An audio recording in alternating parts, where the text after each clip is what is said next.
That might be the same. I just click on the share. No, in the court statutes. Okay. I can normally, but it won't let All right. Well, good evening, everybody. It's good to see you again. I was gonna try to do a really clever April's Fool's Day thing, but I'm bad at those. So instead, just sharing with you the recent update of ChatGPT now allows for some pretty good cartoon versions of images. Not so much with realistic, but it does do some pretty fun stuff with cartoons. So I thought I'd at least start us off with a little bit of levity before we go into some really fun, exciting topics like budget. And of course, Eric being Eric points out there are 10 people there, not 12. And I was like, I didn't even notice that. So. And there's just one back on. Yeah, there's just one guy. Yeah, I had like a chair here. But Shelley, you were wearing something that was sort of. Oh, yeah? Yeah. With pants. Yeah. Fine. Yeah. So, fine. Yeah. Which I think last week that was where we were. So I think that worked out. All right. Well, let's go ahead and get started with committee updates. As I am sure we all probably have things to do and places to go after this. Lachelle, you want to start with appraisal? Or you want us to start with calendar? We can start with appraisal. Sounds good. Oh, we met last week. That was coming last week. We made really good progress. We are in the final rows of getting our manual put together. So we have another little subcommittee that's going to come together and meet here in another week or so.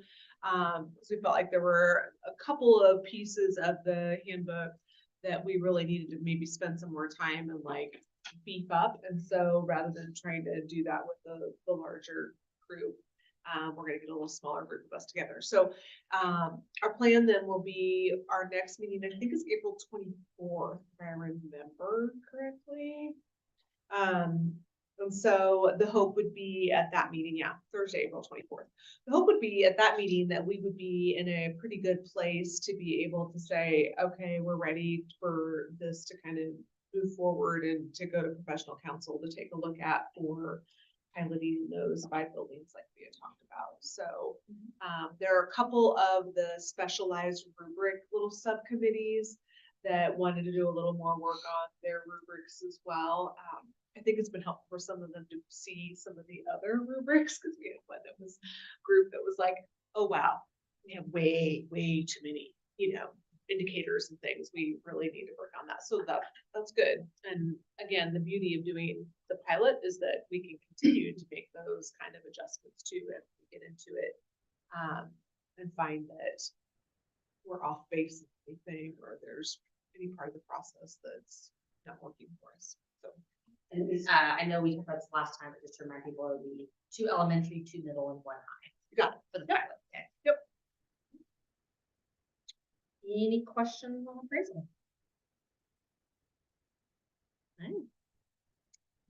All right. Calendar committee actually meets tomorrow, but we had a lengthy discussion last time about calendar, and then we realized we actually didn't share the PD, the final draft, hopefully, of the PD calendar. And I know next week, or excuse me, tomorrow, this is something else we can kind of touch base on with calendar committee. But wanted to kind of make sure that you all get a copy of that. And I know most of you have seen it. I know Jenna shared it up on the services. So we can kind of start making some initial plans, obviously, for PD next year. But one of the things that I believe I alluded to last time, but we didn't have it in front of us, that Jenna did in, yes, we have more. I thought I counted. Calendar. Yeah. Perfect, yeah, 2 or 3 more. Very good, 2 more, yeah. And Megan. Thank you. This is what happens when I count. Yep. Because Lisa is the hostess with the mostest. One of the things that Jenna worked really hard on in the design is being able to designate the different purposes of each of the PD days. And you'll see that like double line there, kind of not quite in the middle, but just a little off to the right. So anything, of course, to the left. So district focused PD, application implementation, which we had been calling job embedded, but there was some confusion about that. So application implementation itself, I think, is a little more clear than job embedded. Plus we have the bullets underneath there. And then building focused, obviously those three types of PD count as PD and are half student contact time. And then anything to the right of that double line, principal directed activity, which would be like team building. That's important to, you know, go bowling with the faculty. Like that, it can be a great activity to bring people together, but that is on the right side of the double line. So that does not count as PD time. Therefore, it does not count towards student contact time. And then of course, ed prep does not count towards student contact time. And you'll notice the 5th full day flex and the 6th full day on-site work time. That is what we spent just a great deal of time kind of talking about last time. Otherwise, other elements of the calendar are similar in that during pre-service, there is some flexibility for buildings in the BLT to determine, obviously not when district professional development happens, but you know, if you want this half day to be principal directed versus building time, there is a little bit of flexibility there. I know one of the pieces of feedback that I received this week about ed prep was it'd be really nice to have, you know, we have those 2 ed prep days back to back because of the unique situation of the calendar. I got some feedback that it would be really great if like one was at the beginning and one was after PD, so that we could use the ed prep to maybe integrate some of that. And I think that is a great idea. It's just you have to kind of determine, like at this point, changing things. But you'll notice that there is 1 half day of ed prep. Otherwise in PD, in pre-service, I should say, that is at the building's discretion about where that goes. So that just might be something that the BLTs can have conversation about, and making sure maybe that's maybe a little bit later in pre-service, perhaps, depending on the needs. Otherwise, I think everything else is pretty much in line with what we talked about last week. And I wanted to make sure everybody got a copy of it. I like the change of the setup. You did a really nice job.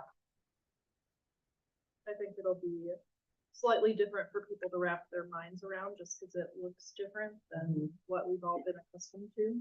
Yeah, and you'll notice a lot of intentionality, like 829. And that's not a good example. Let me think of a better example. 892, for example. We have building focused PD in the morning, and then right after that in the PM, it's application implementation time.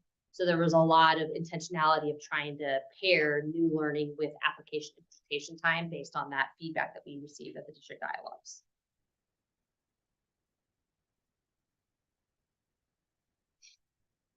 I think the other thing we talked about, and touched on it, especially on what used to be job embedded, now application implementation, those bullets underneath that really describe what it is. I think there, as you mentioned, there was a lot of confusion. Yes, there's always been like a little blurb, but I think this is much more clear and helping people distinguish the purposes of that. Because obviously our district doesn't get to determine what counts as PD as student contact time or not. We have to follow KSDE guidelines, or we get to follow KSDE guidelines.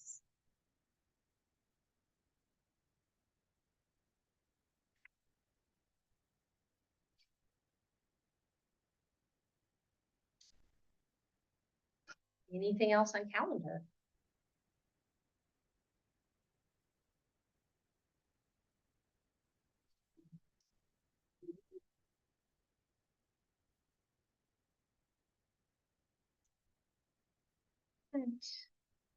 I think we got the John show for a while. Sorry, I forgot about it. It's okay. I forgive you.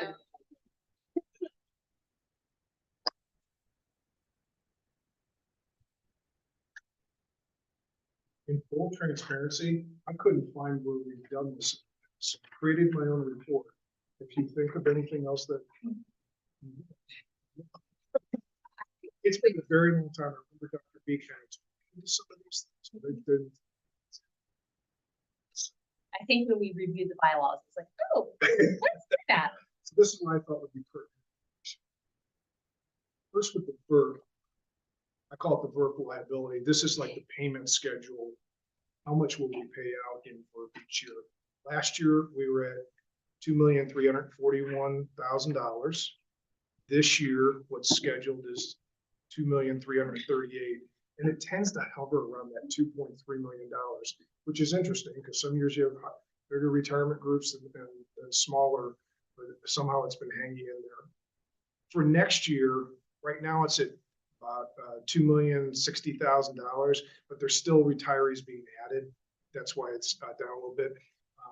The person that watches it for me said probably 2,223 again would be his estimate. And then in 26, 27, just for an illustration purposes, it would normally start to fall off each year. You would, if it's a 4-year kind of plan, each year there's less being paid out. So once you add those few that have to get keyed in for this year, and then you're missing all 25, 26 of them, it's probably going to be right back up there at the $2 million. Not moving much. This is the part I really had no clue because I don't think I've ever seen it in the group. I just asked for a census of how many retirees do we have in each one of our health insurance programs, and do the dependents participate very much? And as you can see, in total, there's 134 participants and dependents that are in the plan. I expected it to be higher than that because the whole concept of the VERP is, you're doing an early retirement, you're going to need to bridge to get to 65. So I would think that they'd be participating more, but it is at their cost. So that's probably why we don't have, and it's very difficult to get data on what are those retirees costing in the way of claims. Then you start to get into some HIPAA stuff. Yeah. But I don't think at that number it's impacting kind of our claims and our quote premiums, so to speak, that much. Those all 134 were high. Yeah, if they were all High. in the over 250 Over group, 250, yeah. yeah. Which I-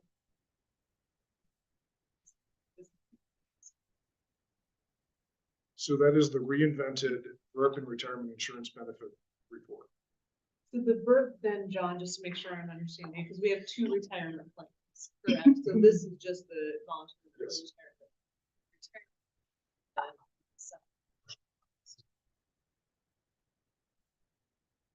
And we really have no way of being able to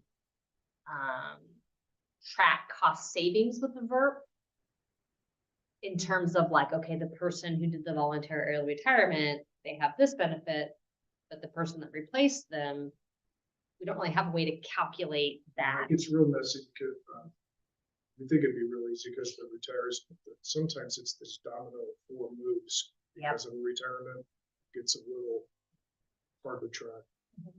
Well, I think too, that person that comes in and replace them is going to probably at some point qualify for the VERP too. You know what I mean? Like, there's always going to be a next round of people qualifying for it. That's what we can see. It's always about 2, 3. I just think it's really important to call out like the rarity of this, that you aren't going to see this in any other district. There's cost to it. Mhm. So.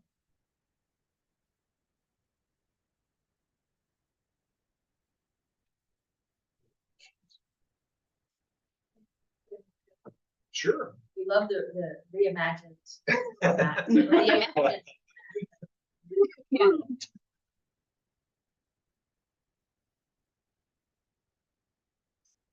I know.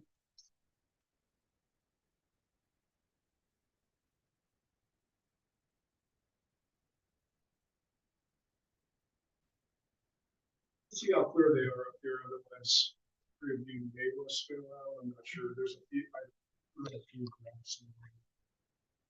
Just want to spend a little bit of time about kind of this year's budget, and then as we go forward, as you know, last year was kind of heading into this year was more of a big investment in compensation. As the dust all settled, we received about $22 million in additional maximum budget last year. And about 19.1 was budgeted and set for compensation. That could be, that's all employee groups, all types of compensation. We're at the 19.1, so it's about 86%. So it's kind of an all-in year. Let's get it all in there. And the rest went to kind of all the contracts, like bus contracts or covering inflation or things like that. So that it was a really good year to starting this. I want to talk a little bit about something I call feeding the monster. I talked to administrative staff about this. I stole this term from kind of an older friend of mine who recently passed. His name was Sam Vitale. His family owned the largest construction company in St. Louis, where I'm from. All they did was flatwork concrete. It's kind of ironic. Vitale's also the name of the mafia leader years ago, but that was not his family. But he would go look at jobs in New Jersey and California, and I always go, you know, Sam, why do you go all the way out there? You got to haul all your pumps and equipment and stuff. Because you got to feed the monster. The bigger you get, the harder it is to maintain that level of revenue. And so I want to talk a little bit about things that I don't think this group has talked about. I've done BOTA and all these things, but there's a few main variables that feed our monster. The first one is enrollment. And people realize you see it sort of flatten out. We used to show this great graph all the time, and we are the fastest area. Pumps money in, as you know, based on kids. If you really start to look in recent years and going forward, it's a much more dramatic decline in enrollment. And what's happening is we have this bubble that's bursting in our system. This graph is something Chris Growell put together for us. It's from 1966 to 2023 is this one. It's a little old, but from 1966 to 2015, every year, our incoming kindergarten class was larger than the graduating senior class from the year before. So we always had more kindergartners pumping into the system. And then even in 2015, that gap was about 200 students. But for the past 9 years, it's been going the opposite way. Our graduating senior class is bigger than our incoming kindergarten class. In 2023, that difference was 560 students. So that bubble, that growth bubble is working its way through our system, and it's not getting backfilled. It's one of the challenges on us. So why isn't it getting backfilled? A lot of it has to do with we can talk about starter homes and things like that in our area. The birth rates are really down in Johnson County. This shows Lenexa. In 99 to 2008, we were consistent for about every 1,000 in population, there were 20 births. And then the Great Recession hit, and the housing crash, and it dropped down to 11.6. So it is almost half the birth rate in the area. And you see the black line is us. We actually are dropping at a more dramatic rate than Lenexa and Overland Park. All three of us, as you can see, are declining. For some reason, we're declining. And some of that enters into, I don't move here as new one couple because I can't find the starter home that used to exist in Olathe, so the birth rate is now down in Olathe. The other thing that feeds the monster is base funding. And after Gannon, see that really started to ramp up. And I know those of you more in tune to like budget discussions with board and stuff like that, this graph really kind of illustrates this kind of behind. It's really great. Think about our current growing, right? But that red shaded area is if it just kept up with inflation. And we had an inflation factor back in 92, 93 when this formula, I'll say this formula was put in place. As I know during Gannon, they jacked with it, but they really put the same formula back in place. It is called the variable statement. The black one is if you just had the same percentage median income. So your take home pay, if Kansas were giving the same percentage that they were couple decades ago, it'd be up there. So instead of $5,300 this year, or $5,400 rounded, the red would be at $8,000 a kid, the black would be at $8,500 a kid. That'd be $100 million more in our system. So that's getting closer to retirement. That's what legislative action in Kansas can do to a funding pool. Another thing that, and I won't spend a lot of time, I've told you before, one thing that fed us for decades is BOTA. That's a thing that's a funding source that when you open a new building, you get to tax more. We're not opening buildings, so it's disappearing. Last year it was 5.5 million. We've got another 5.5 million coming our way in the coming year. Then it's going to be 1.9. And I can send you the speaker notes so you can get the minutes. Then it goes down to 0.7. Then we're finally out of it. It won't be impacting any incoming revenue that we have each year, but it's been a long haul. I'm just thankful that we convinced the board not to go deeper into it like when we opened West. We could have went almost to 30 million. We held it at 20 million, knowing that day was coming that would start declining. So next year we have to eliminate another 5. Yeah, you'll see in a minute it's a little higher than that. Just it kind of changes a little bit each day for some of the variables. What's the LOB? Sorry, local option budget. So the LOB is 33%.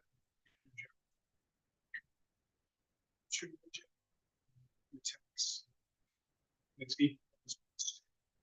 History on it is way back in 92, 93, when they did the new funding formula, they couldn't afford it. So they had to get it passed, they had to let districts go out and get more if they wanted it. Back then, we were over 100 mils of tax levy. John, Shut down. so John, also, it only applies to new buildings. So SFT, although it's a new building, Correct. is replacing an existing building. Correct. Of the bonus. On the bonus side. There used to be a new facility lady that's been long gone. That was if you had 3 new walls on a building, like an addition, you would get funding. You don't get that anymore.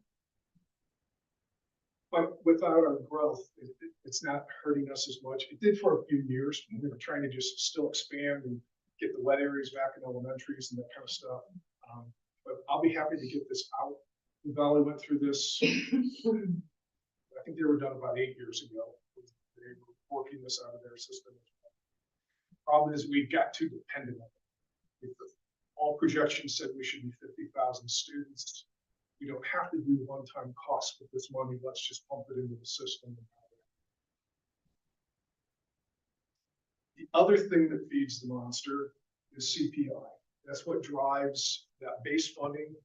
Is now legislatively, it goes up by a 3-year average. But my current estimate for what things are going to cost more next year is 2.8%. I just said as of the end of February, what's the previous 12-month CPI? And we'll brought me back 2.8%. That's an impact of all our contracts and non-compensation is about $1 million. That if we bought all the same stuff, it goes up by inflation. That's $1 million. Do you know what base is? It also drives the CPI drives it up. It's going to increase $232 from 53.78 to 56.10 of people. And then we get the weightings on top of that. So it influences, CPI influences both expenditures and it influences the base. The base is a 3-year average. So what's that all mean? Every time I do this, you know, it depends on the screen you're on. So right now, all of that's being said, what I'm projecting is about $300,000 for the year. On paper, it says $2 million, but we historically underspend all the little thousands of lines of budget by about $2 million, and we bank on it every year that we're going to underspend. That somebody's going to leave some behind. So you don't run back and try and spend everything in your budget this year.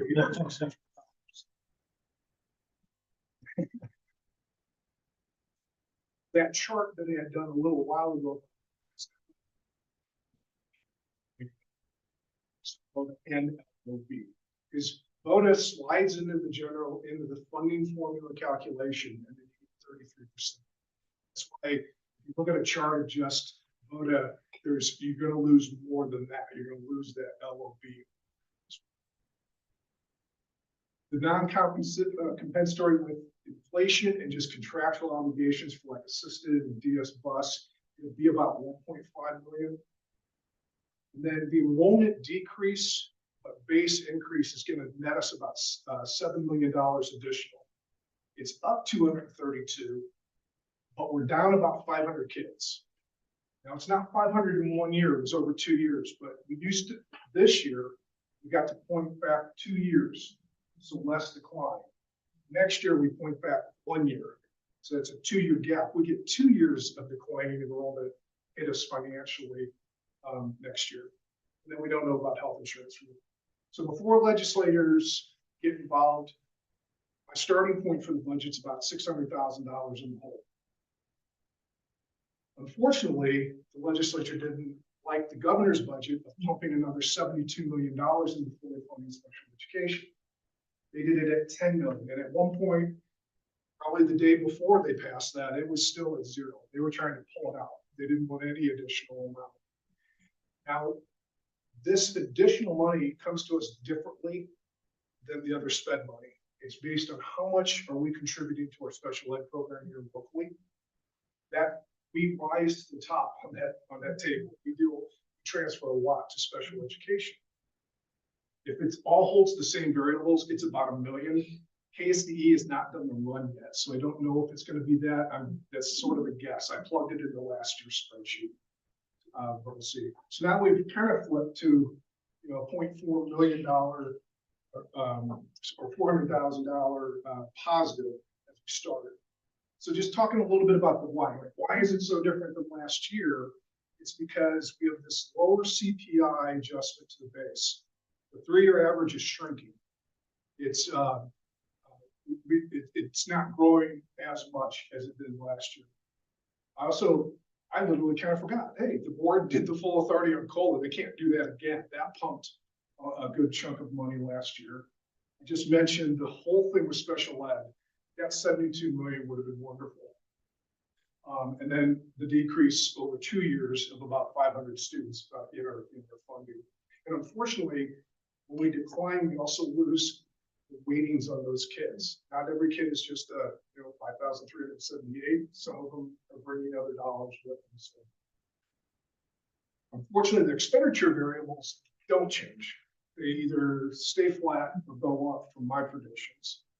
This is what I'm seeing as a 1% CPI across all our non-compensations. About you can check me, Eric. I think based on the current scanogram, steps about 2.7 million. I'm using million for column movement. It's lower this year. I think it's closer to 8, but I'm wondering, is that a one-time anomaly or not? So conservative. Dollar increase in starting salary is still hovering at $3,000. 1% increase in everybody else's salaries is $850,000 salary schedule salaries. Then we're still cranking special ed expenditures, just keep going up about $2 million a year. So it kind of begs this question all the time: is how come other districts can do it? One thing is, I've been here 17 years now, and I'm not faulting the board from 17 years ago. This district always ran lean, and then there was a group that really made it lean. They really spent the balances down. But the district always was looking for money to drive the growth. Although money was pouring in, they also were kind of frugal. Other districts have kind of built up, and hearing stories that they're going to live on their balances. Fortunately, we don't have the balances. But the other reason we don't have the balances is that we have a lot of differences. We do neighborhood schools with our elementaries. So right now, there's a lot of unfilled seats in elementary schools. But the problem with elementary school neighborhood is wonderful for kids. You know what? I sound like a jerk because everything's my money, but that's my job to explain. Neighborhood schools, you got that set of custodians, you got that principal, so if you do 36, Blue Valley and Shawnee Mission have 25 or less because they just have a larger enrollment, less of those recurring costs. That's less money we have each year. We have a tremendous special education program. We're very well known for it. So our population just keeps growing in that area. That's a big point. It's a great thing. Actually, it can be quite a burden. You know, second or the largest transfer per pupil from our general fund to special education fund because of the funded mandate. I want to double check this. Brent said he was in a superintendent's meeting and they did the comparison in Johnson County that our average among everybody.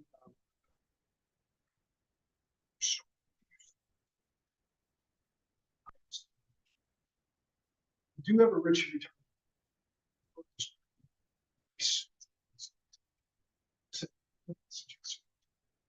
Trying to say, here's the things that just benefit package is pretty good. To employee benefit, districts don't have that. And points, a lot of districts don't have that. And I'm really glad that last year we were able to.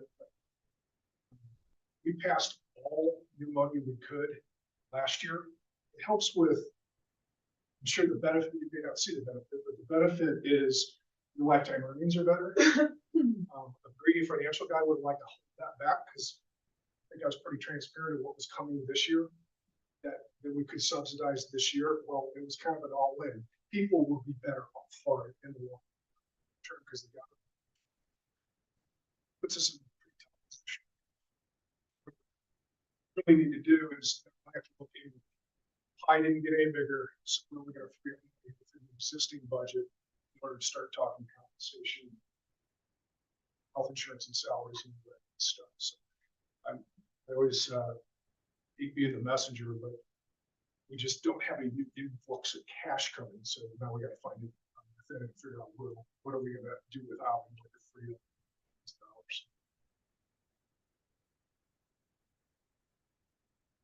It was a lot easier last year when the starting point was like $19 million and we got a little bit. I have kind of a base question, just Yes. not about Sure. capitalized base, a basic question. So what are special education expenditures? What like kind of things does that money go for? And I should probably know the answer to this. It but I goes don't. towards, here's a real base Yeah. answer. It'll go to the teacher's salary. Sure. Okay, but we only get $30,000 reimbursement for that. That's how we're paid special ed dollars. It's not, it has nothing to do with the, I'll call it diagnosis or anything along those lines. And you get half that roughly for a parent. And then you get transportation and things like that. So if you don't fully fund, and then if you have to do a out of district placement, you could be facing $150,000 cost on that student. However, I'll get to it. The argument at the state level is that LOB I just explained to you. They're saying, well, you should use that for special ed. We fully funded special ed. You're not counting that. It's like, no, that's not what its purpose was.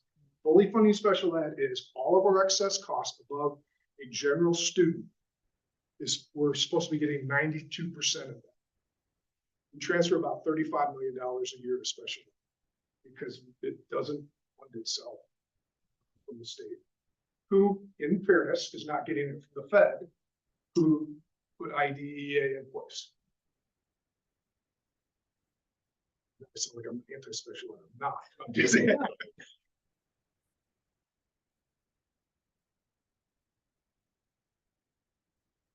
One of the conversations that I've heard had this year, I guess I'll put it that way, is, you know, even referring to the CPIU increase, some people will refer to that as like new money. Whereas like your graph showed, that's not necessarily new money, that's related to inflation. And that's just trying to equalize keeping up with costs.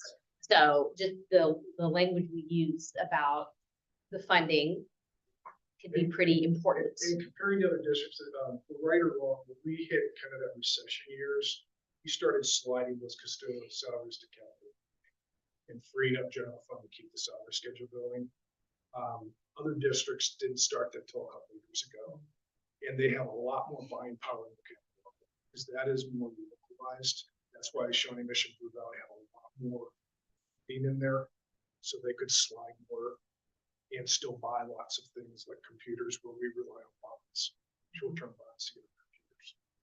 I don't like you talking just to you, Gene. I'd be a lousy teacher. One kid did.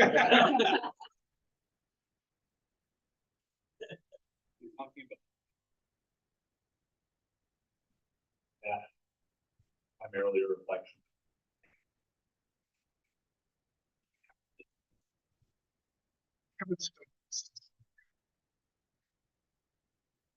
Just for teachers. We think it's in the middle of our schedule, you know, if you do some of those checkpoints with our neighboring districts, we're higher. So, and then of course that runs Higher in salary numbers or higher in number of teachers? higher than in the that? salary. And is that, or you're still probably seeing the impact then of transitioning right now, where you're bringing someone with X number of years, but it's not to step X, right? Like, because you're trying to translate it to be equal to current.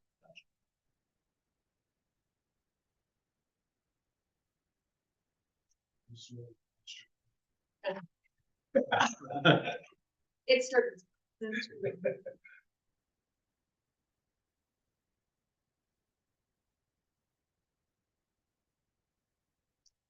Any other budget question?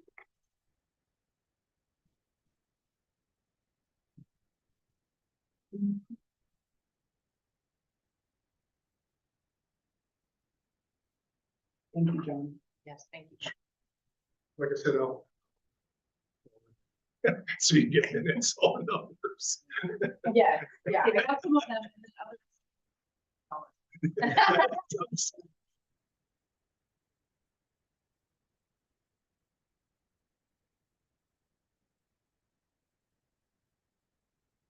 Board numbers, PTO.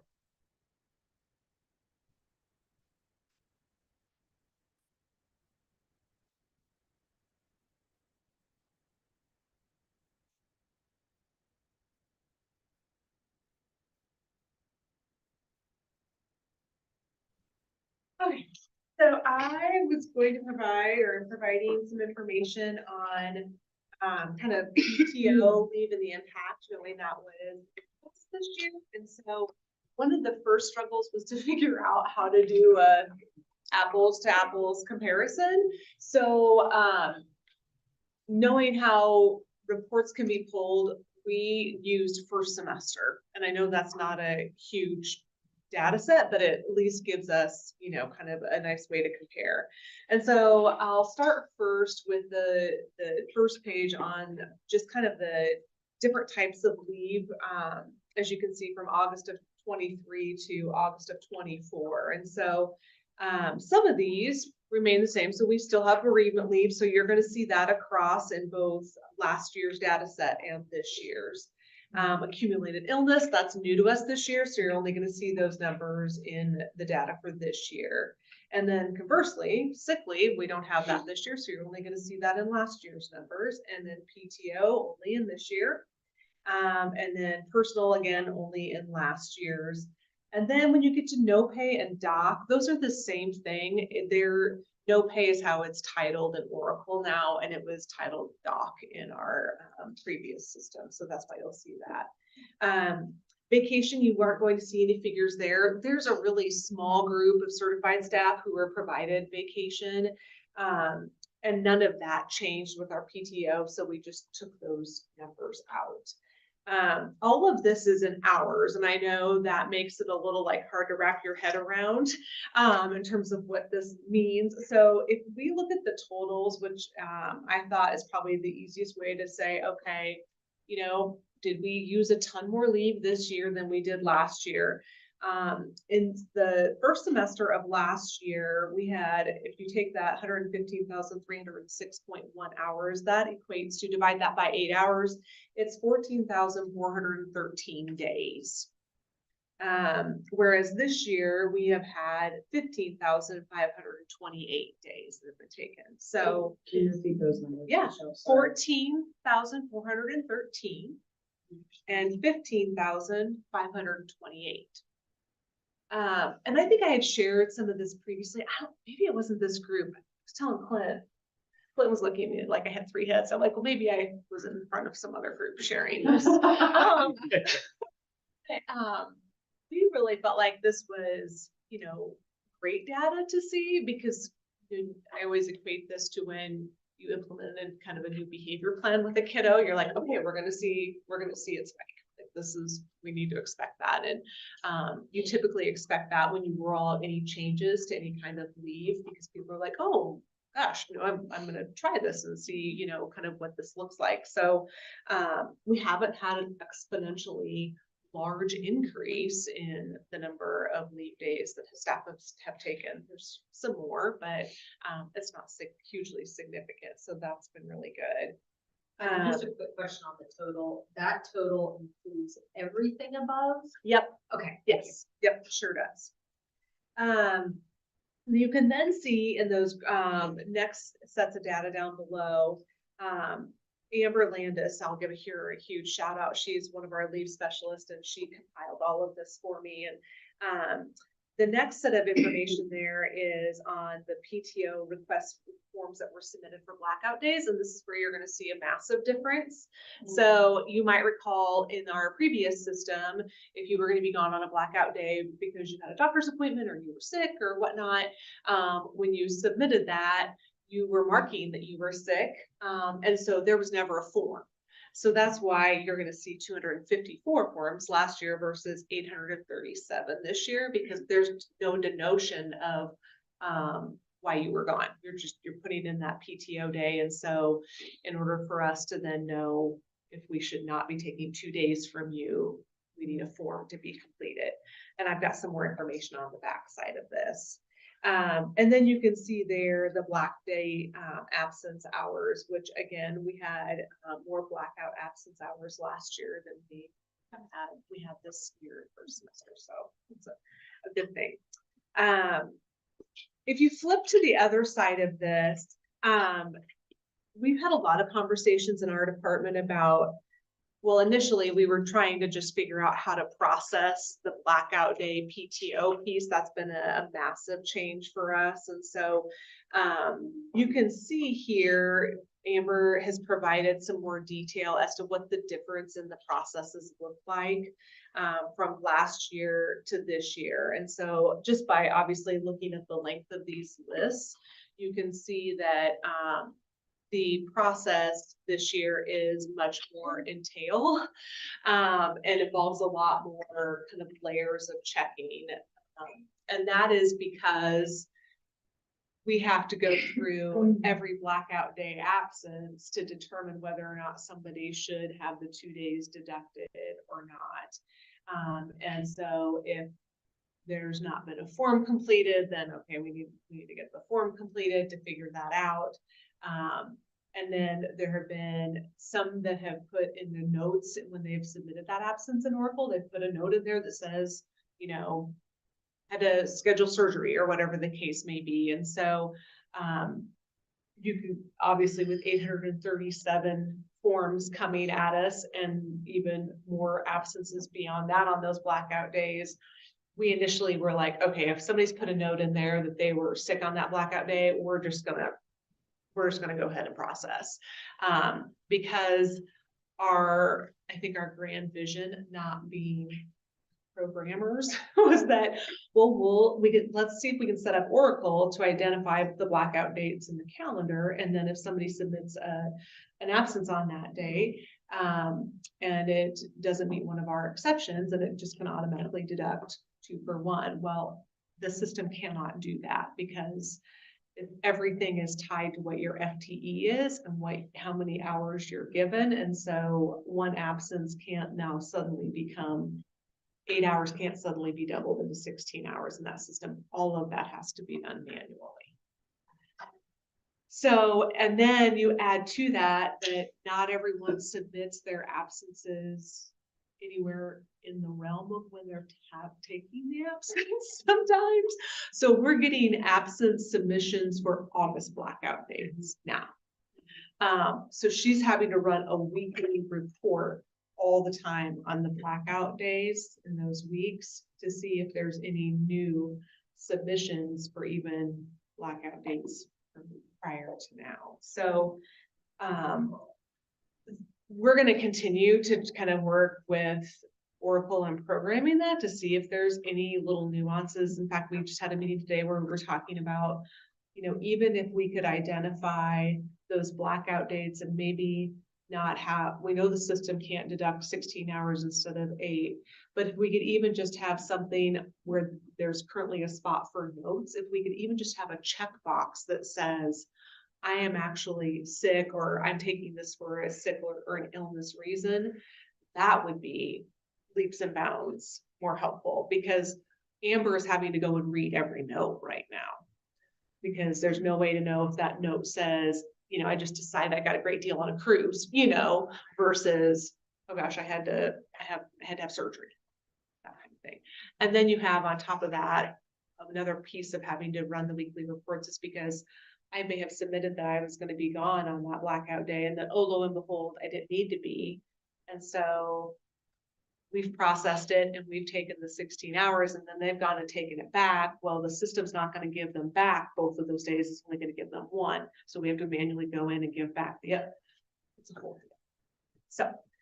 So this kind of gives you a little more detail as to kind of what that back end process looks like. And when you see things in here where it says like first approver, that is on the HR side of things. And it's not necessarily, it's more approving the amount of time that needs to be deducted and making sure it's accurate in the system. Because of course, not everyone has a 1.0 contract. If you're on a 0.5 or a 0.8, then that has to be adjusted too on those blackout days.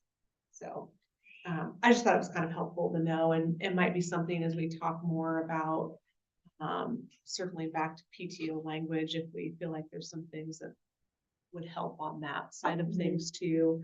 But we're continuing to work to try and improve that process. Our biggest concern is the being fair and equitable, like the person who does the process correctly and is having their leave properly deducted versus the person who's not following any process and they aren't ever having a double, day taken and that kind of thing. We want fair to everybody. So just figuring that out. So I appreciate the clarifications. I thought that Oracle on blackout days automatically did 2 for 1. I did not realize that was an annual process. Well,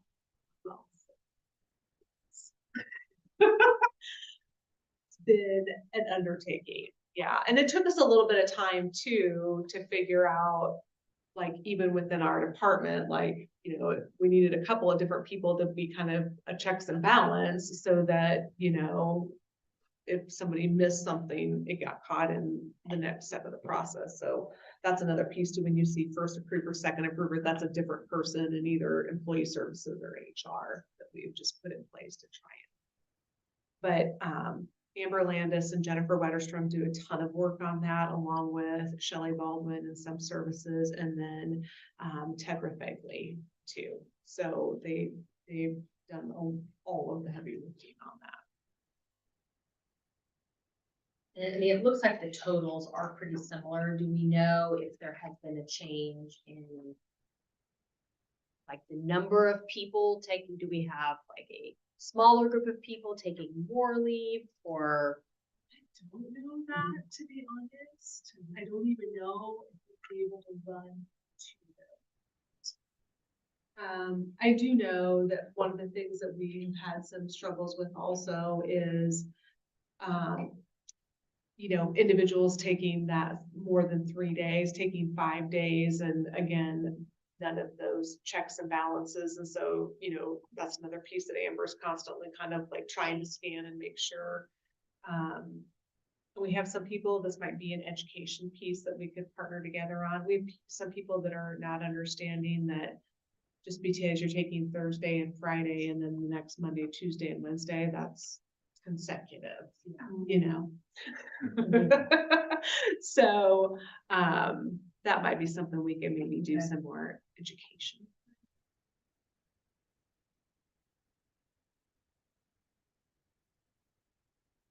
Question, I think I answered it.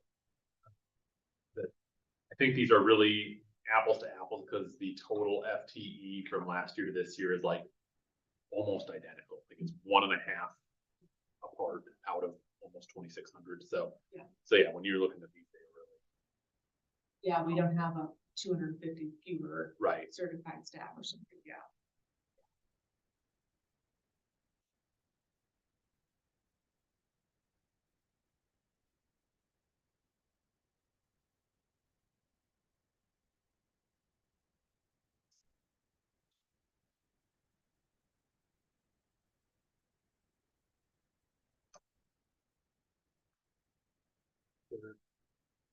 Is there anything from a policy side that you could see wanting to change to make the process work We better? talked or about that too.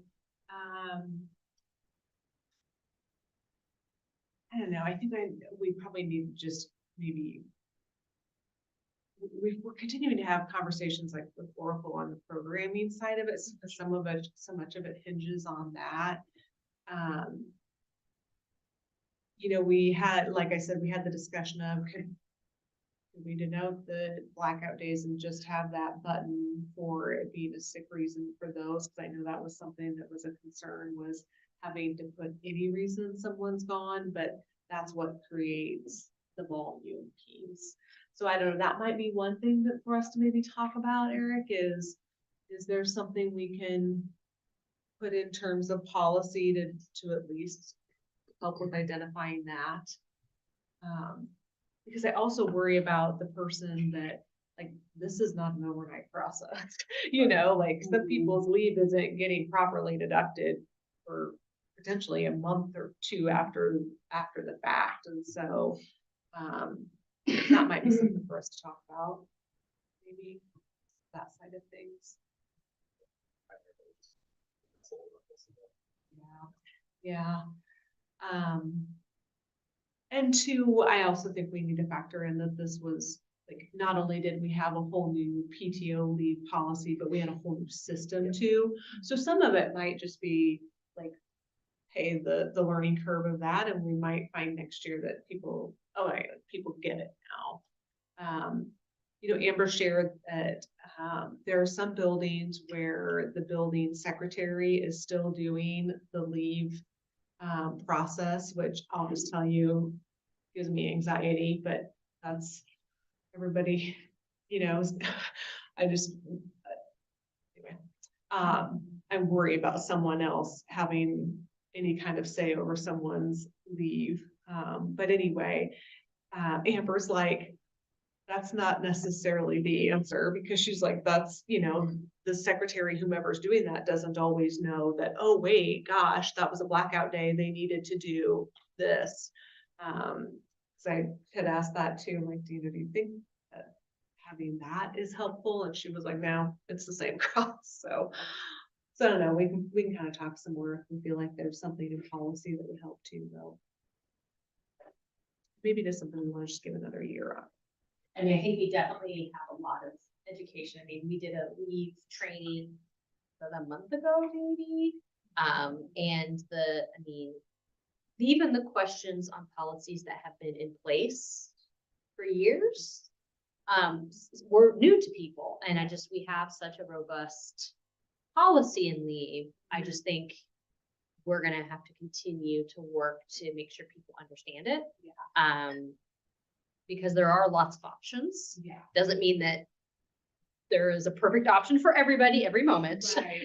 But yeah, when you add people not maybe understanding all the policies that were existing, and then you add a change, I'm not surprised that we're maybe just struggling with adapting our processes Well, to that. and, you know, our administrators had a learning curve right along with our educators, and so I'm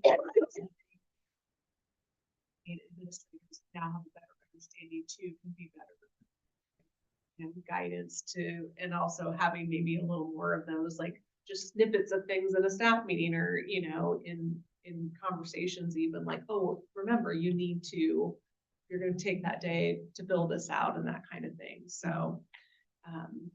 Keep working on it. We appreciate Amber, all that Yes. wants to pull all that data, it's very helpful for us. Anything else on PTO? All right, got a couple of smaller negotiations topics, maybe a revised draft and then a proposal on kindergarten enrollment.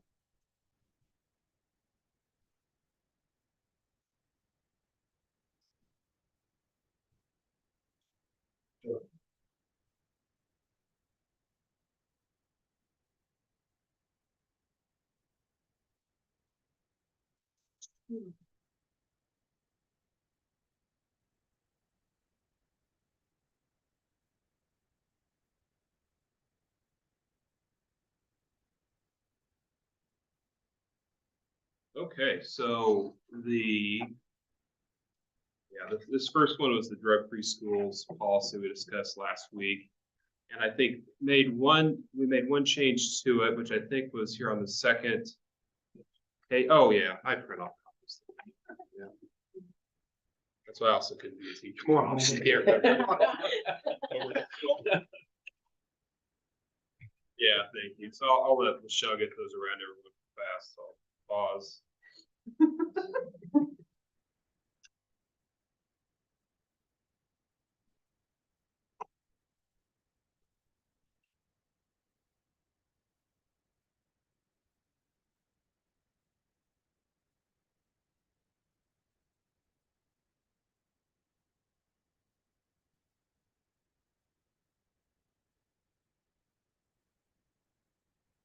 Policies for someone who has alcohol or drugs on a school, While on- on school property or on a school trip. Yeah.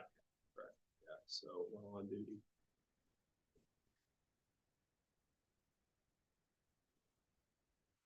Yeah, I think there may be proposed in there too, or there's a red line intros. We gotta find. I did. messed It's up all your right. Copies. It's all good. We all have this right now. No, The same thing I just did. I really don't like red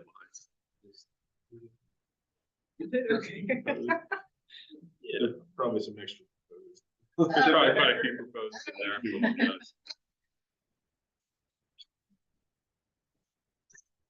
Lots proposed.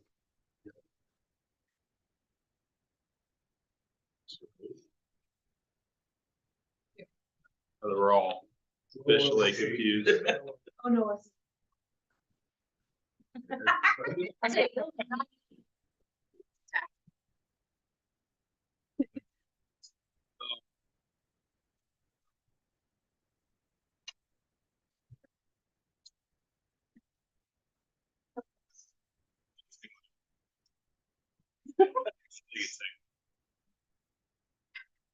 It's about 10 people, because that's what the census. No. Blame AI. That's all right. It's, I guess, probably the only change from last week, to the second page, third from the bottom paragraph, this was the conversation we had about how, this is why the reason I think we wanted to bring this forward was that it's somewhat inconsistent with what we have under GAP, so there's just some confusion there. And so added language, the back of that paragraph for everyone's consideration, which is rather than maybe try, I think we talked about, I think Eric and I had a good point, I think, about we change it to 24 hours because that's what GAP reflects, or do we just say, hey, if this happens, look to the GAP. And so the way this is worded goes to policy GAP. I put appropriate district administration because we run into issues sometimes that we love. Actually, I'll be a smart aleck. We get different titles along the way. John's had a couple titles since I've been here. Lachelle's had, I think you've kept the same one. Anyway, so whenever you put a title in a board policy, if they say, well, that title, that's the same person or the same role, But their title is different. So, that's why I say appropriate district restriction. So anyway, that's the only change to this policy from last week.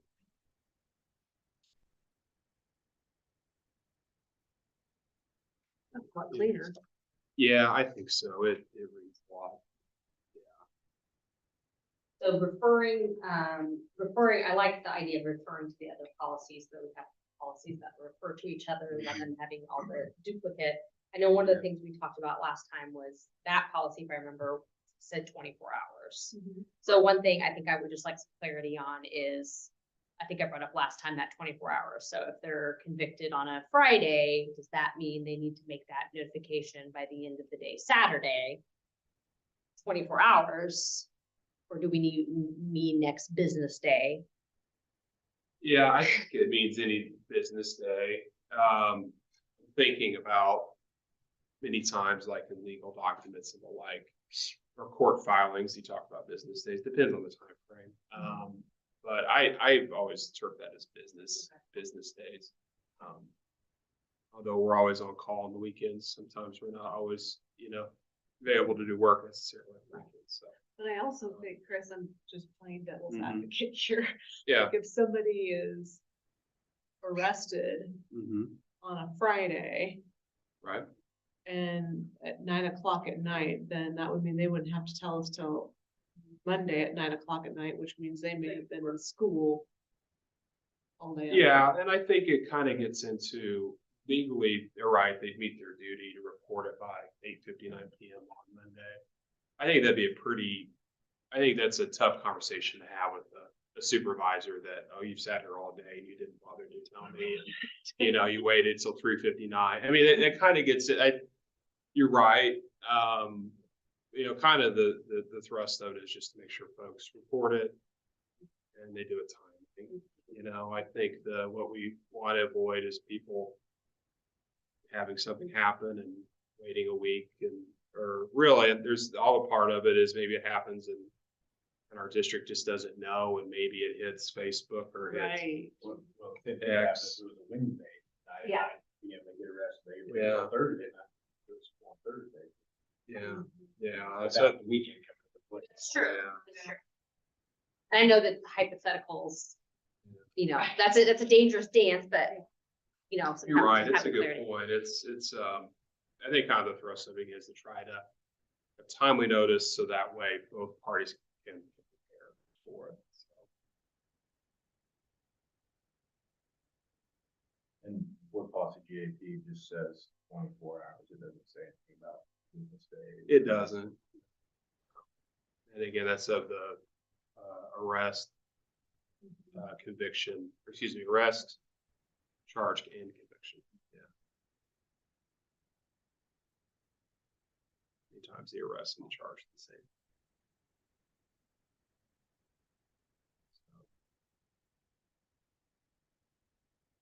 Do we have like a bell we ding if it goes in the draft consensus folder, like order up? I would love to have felt. So, we'll see if I get them installed there. Over here, get a bell thing, so. I'll let you all kind of think about, and we can move to the next if you're good. No more questions on that. Any other questions? The next one, we actually are not bringing back a policy change on this one, kind of a discussion. This is the non-resident student enrollment.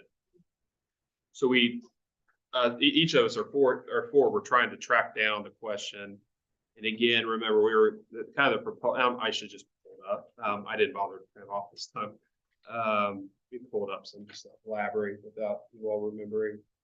That's the proposed, actually. It's not the proposed, it's the red line. And it's a relatively, minor change, but I think kind of important. And that's, again, the change would be that an employee, a K through 12 employee, an educator, who resides out of state, so probably Missouri. I wouldn't think they'd want to commute from Iowa or Nebraska or Arkansas. Can have their children attend school. And I think the district, I know we're gonna recommend to the board that we change that for classified staff. I think it's identical, so we'd make that change. The history of it, I think it was probably, there was a bit of a funding issue with out-of-state students. But I'm looking to the money guy, and I think we're okay on that as far as from a funding source. Where it gets more confusing is the pre-K on the front end and the 18 to 21-year-old programs on the back end. What we've kind of figured out a little bit is that it gets more involved because both of those, one is the capacity, I think, programming on both sides. But two, it also the IDA issues there on both sides, because by definition, any student is going to be in the 18 to 21-year-old program is going to be a special education related student. And then on the pre-K side, though that's not necessarily the case, there's a capacity issue. And we're talking through this. There's also a concern if we were to change that, it's out of alignment with our open enrollment policy, which we've all come to be familiar with, which is K through 12. So in all those kind of thinking, we thought best to just keep K through 12, at least as a proposal. I think we're probably talking about a real finite, very small, minuscule, that's the word, if any, employees would fall under this. I mean, I suppose they could, but I know Eric brought the question forward, maybe others did. Did I leave anything out, Clint or Michelle, John, I think? No, I think a lot of discussion centered around just making sure it's consistent with the state law of the open district policy, which specifically calls out K2.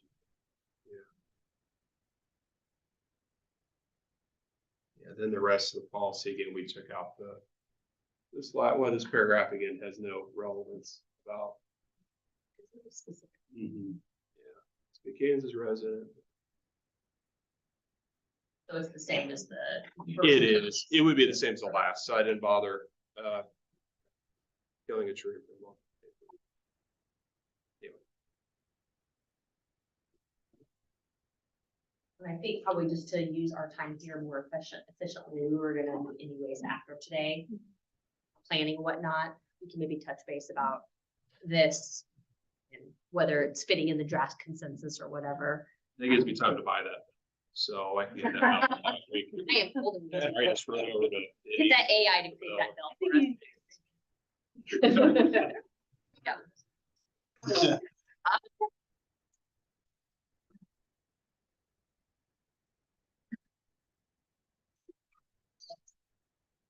That's off here, so I don't know. So you maybe when we touch base for the next time. Yeah, I don't anticipate any more problems, just give us a chance to. It is, Yeah. there, not wait. Perfect. Just jumped off there, so. All right. Pull it up, it's pretty short.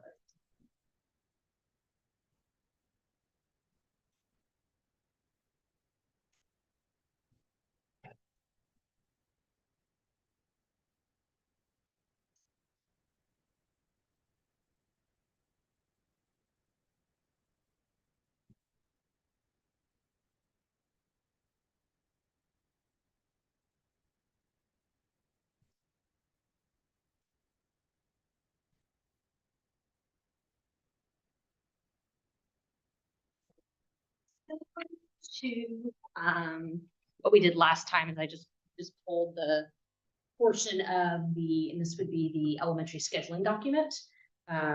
One thing that I've been thinking about a lot just as I interact with a variety of staff with a variety of different job categories, I was even just thinking about the name of our elementary scheduling doc. Maybe we could kind of look into updating that to be pre-K or early childhood / elementary scheduling doc that does include those educators. And I've heard from some of those educators that they would like for us to continue to work on making sure our contract reflects all the different job categories. So that would probably be a pretty easy thing to do.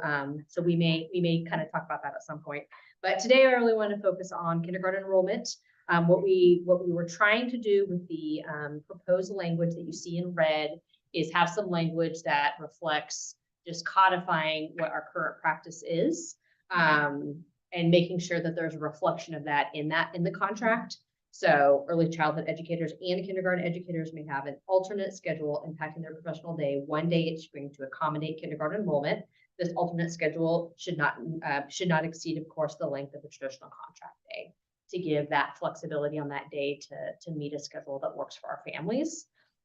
That is our proposed language, but I'm just gonna draw your attention one line up.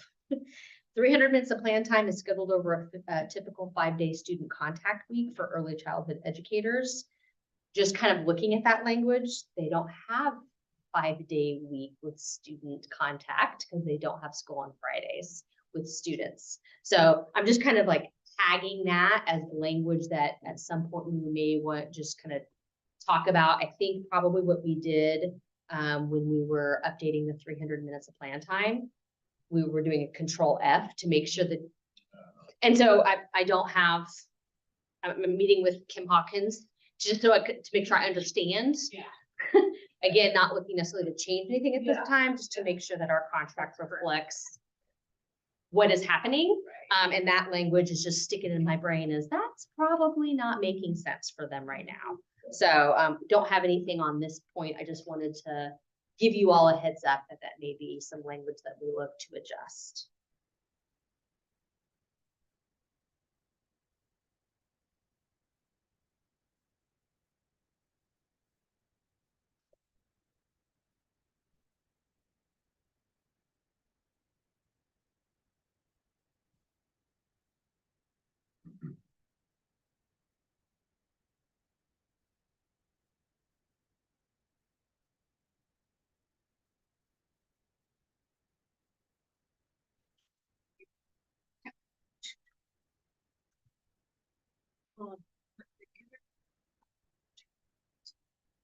They, because they don't, the kindergartners don't come that day, right? You refresh me, my memory. The kindergartners don't come that day, and so do kindergarten teachers then? Because this goes into later into the evening, right? And so do they not come at their normal contract time in the morning? Does this not count as one of their days? Their night commitments or? It doesn't count as their night Okay. commitments, but like in the past, like they might have gotten a stipend if we kept their normal contract time And then and then they stipend, or you can also adjust their like come in 2 Sure. hours later because you're staying Stay for for 2 hours. Okay. So I think buildings have done it different ways. Oh, okay.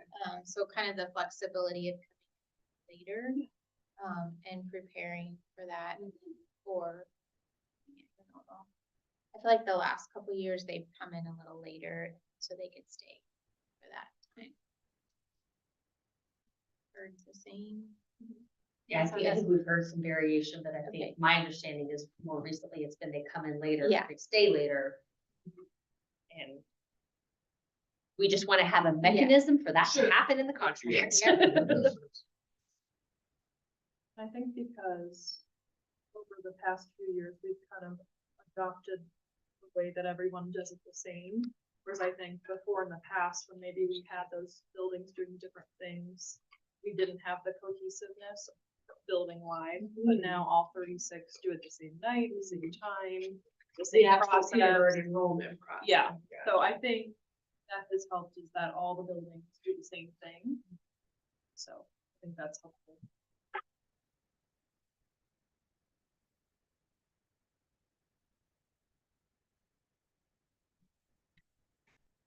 That, same thing.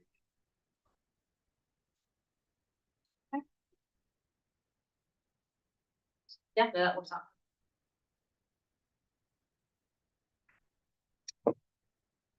Well, our next meeting is Monday. Who scheduled these? No,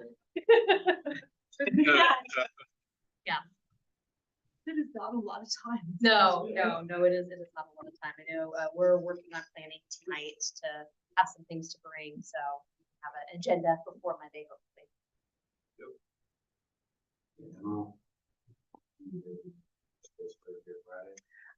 Not Friday, because I'll be in a board meeting all day. So, yeah, we may have to expedite that conversation.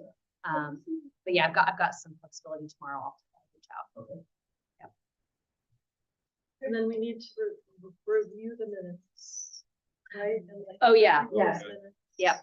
I will, We'll just keep updating them. Yeah. yeah, we're pretty much gonna be on a looking at Weekly, minutes right. every week, but yeah, my plan was Monday to email the minutes from 3/26 to be posted Monday. And then we'll be working on these minutes and we'll just keep the cycle. Yeah. Yep. All right, thank you all.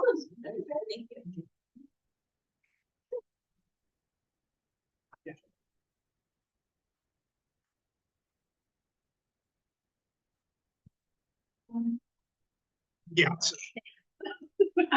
my dollar signs, I mean, you can also review the minutes and